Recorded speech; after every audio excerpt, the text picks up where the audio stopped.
Баршаңызға сәлем, мен есімім Ерғали Еламан, мен Сәкен Аманжолов атындағы университеттің бірінші курс студенті боламын. Арнама қош келдіңіздер. Бұл жерде мен сіздерді математикаға үйрететін боламын. Жалпы 7 сыныпта математика, алгебра және геометрияға бөлінетін болады. Алдағы уақытта біз бірінші болып алгебраны қарастырамыз. Алгебраның математикаға айырмашылығы, егер де біз математикада нақты сандарды, фигуралар қарастыратын болсақ, алгебрада біз белгісіздермен жұмыс істейміз. Яғни сандардың орнына белгісіз айнымалы әріптерді қоятын боламыз және соларды табуға қарай жұмыс істейтін боламыз. Ал онда сабағымызға қысайық. Бірінші сабағымыздың тақырыбы ол натурал көрсеткішті дәреже.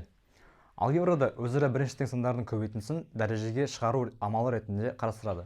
Яғни 4 көбейту 4 көбейтіндісін біз 4-тің квадраты деп атаймыз, немесе 4-тің екінші дәрежесі. Ал 4 көбейту 4 көбейту 4-ті біз 4-тің үшінші дәрежесі немесе кубы деп айтамыз. Тура осы 4 көбейту 4 көбейту 4 көбейту 4-ті біз 4-тің төртінші дәрежесі ретінде қарастырамыз. Осыдан шығатын ереже. Егер де бізде а кез келген сан, ал n бірден үлкен натурал сан болса, онда бірдей көбейткіштердің көбейтіндісін біз а-ның n-ші дәрежесі ретінде жаза аламыз. Бұл жерде а бізде дәреженің негізі, ал n дәреженің көрсеткіші болып саналады. Яғни n артық бірден және де n тиісті натурал сандардың жиынтығына.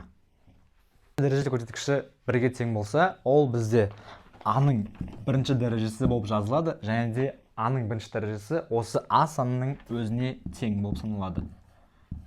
Ал егер санның дәрежесі мүлдем жазылмаса, бұл оның бірінші дәрежесі деген сөзді білдіреді. Ал енді дәрежені есептеп көрейік. Мысалға, 4-тің екінші дәрежесі бұл бізде 4 көбейту 4-ке тең. Ал 4 және 4-ің бізге 16-ны береді. Тура осы 4-тің кубын есептейтін болсақ, бұл бізде 4 көбейту 4, яғни 16, 16 көбейту 4, бұл бізде 64-ті береді. Ал 4-тің төртінші дәрежесі 256-ға тең. Енді теріс сандармен мысалдар қарастырып көрейік. Мысалға, минус 3-тің кубын алатын болсақ, бұл бізде минус 3 көбейту минус 3 көбейту минус 3-ке тең. Бұл бізге минус 27-ні береді. Дәл осылай, минус 2-нің квадратын алар болсақ, онда минус 2 көбейту минус 2. Бұл бізге 4-ті береді. Ал енді ережеге келетін болсақ, оң санды дәрежеге шығарған кезде міндетті түрде оң сан шығады. Ал 0 және 1 сияқты сандардың кез келген дәрежесі сол сандардың өзіне тең болады. Теріс сан дәрежеге шығарған кезде дәреженің жұп немесе тақтығына байланысты теріс санда оң санда шығуы мүмкін. Мысалға, минус 3-тің үшінші дәрежесі, яғни теріс санның тақ дәрежесі бізге теріс санды берді. Ал теріс санның жұп дәрежесі бізге оң санды берді. Теріс санның жұп дәрежесі бізге оң санды береді. Ал теріс санның тақ дәрежесі бізге теріс санды береді. Міне осы ереже бойынша. Ал енді бағана айтып кеткеніміздей, екінші дәреже бізде квадрат, ал үшінші дәреже куб деп аталады. Бұл атаулар мынадан шыққан. Мысалға, біз қабырғасы а-ға тең квадраттың ауданын табу үшін формула бойынша s тең а-ның екінші дәрежесі деп аталады, және бұл квадрат бірлік болып саналады. Және де қыры а-ға тең болатын кубтың немесе текшенің көлемін табу үшін біз а-ның үшінші дәрежесі деген формуланы қолданамыз. Және де бұл кубтық бірлік болып саналады. Осы тақырыпқа байланысты есептер шығарып көрейік. Тақырыпта сіздерге 3 түрлі деңгейде есептер тұр. Ең алғашқы есеп ол өте оңай есеп. 2 көбейту 3-тің квадраты біз білеміз 3 жерде 3-ім ол 9-ға тең. 2-ні 9-ға көбейтсек бізде 18 шығады. Ал енді келесі есеп 2 көбейту 3-тің кубы. Бұл есеп шығарудың екі жолы бар. Ең алдымен ол 2 көбейту 3-ті бір сан ретінде жазу. Мысалға 2 көбейту 3 бізге 6-ны береді.